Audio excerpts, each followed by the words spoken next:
next section is covering off around safeguarding, and Rhonda, you mentioned this is something that you're keen to do a little bit more work on it. We need. So there's the most recent changes that have been implemented in this space over the last couple of years have really focused on. So there's obviously the base level of child safety and safeguarding is around making sure that your coaches have their checks and that there's a register of checks and that side of it. But that's really just the compliance aspect of it. It's really about they've really strengthened in recent years the focus around informing, empowering and engaging young people in to make sure they have a voice, to create the safest environment for them, but then also making sure that they feel comfortable that if an incident occurs, they're empowered to talk to someone so that it doesn't just happen in the shadows and that they're really encouraged and supported, and that there's a really clear process in place for the young people, particularly in this instance, to voice their concerns, to raise any red flags, or to say, I've experienced abuse here, something has to be done about it.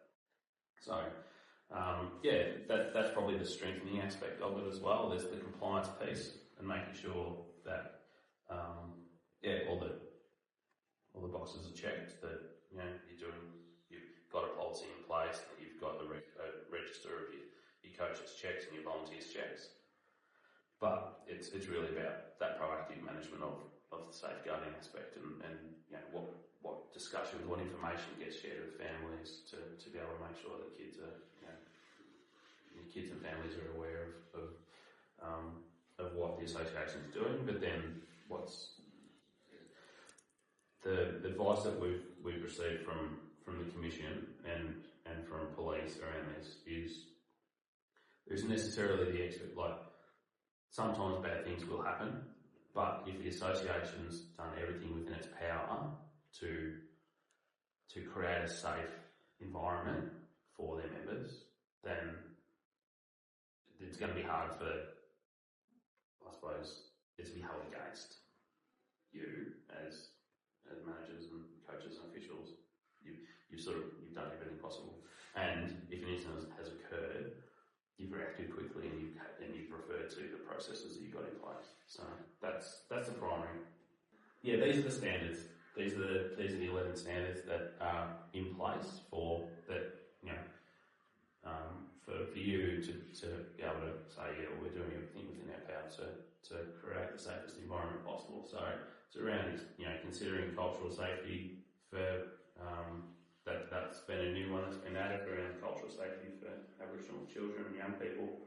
And if you extend that more broadly as well, obviously with the high participation rate of multicultural families and community, it's considering that from a broader cultural safety aspect too.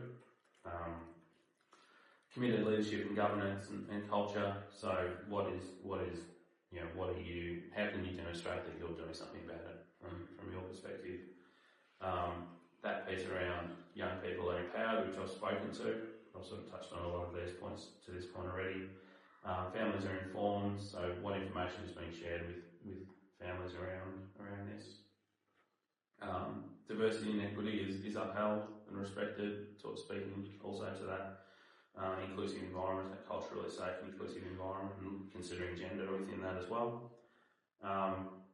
Really tight and robust screening and recruitment as well, so making sure that there's real clarity with the roles. Yet all these roles have to, when you're putting out for new coaches, it's really clear in that process that we're going through this screening for all of our coaches and all of our volunteer roles to be able to do the right thing. And then that's one fail-safe, that's one opt-out point for people that potentially are in it for the wrong reasons or might have ulterior motives. So if they can have to see that visibility of, oh no, there's probably a couple of checkpoints here that I'm actually going to be I'm going to be found out, then they'll just disappear into the background and hopefully have no active role, and that is just a way of reducing the risks. so that sort of speaks to the forms in which and the settings in which it can occur. So, during matches, travelling, to camps or carnivals, could be just an incident that occurs between two existing members, or potentially from spectators or family from the sidelines. They're just a few examples of the way in which, of the settings in which abuse could occur, and that could be of the nature of physical abuse, sexual abuse, neglect, grooming, emotional or bullying. A couple of examples there, given the small group. I won't go into details, but you'll be able to refer to that. We'll share these slides with you.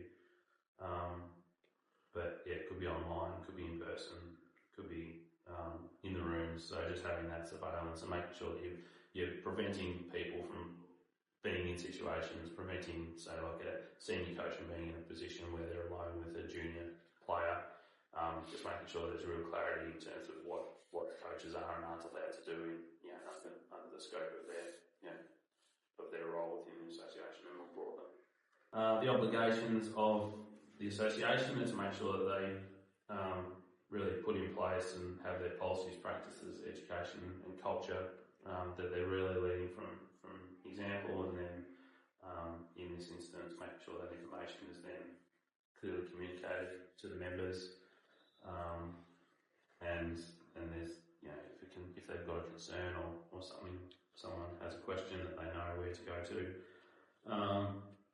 Game day personnel have a responsibility not only for their own behaviour but also to be able to monitor and create an environment for are they a point of escalation for an issue, or who's the person to speak to. They've got real clarity in terms of where their role fits within it, and then the individuals making sure that they're really conscious of their own behaviours and that they're doing everything right within their attitudes and actions to create a safe environment for the young people too. Ultimately, at the end of the day, the end goal is to make sure that if you're implementing, you've got good policy, good practice and good culture, and everyone within the club aware of what their responsibilities are and what sort of environment you're trying to create, that ultimately the end goal is that all the activities and all the competitions and events conducted by the association are a really positive, safe, welcoming environment for young people and their families.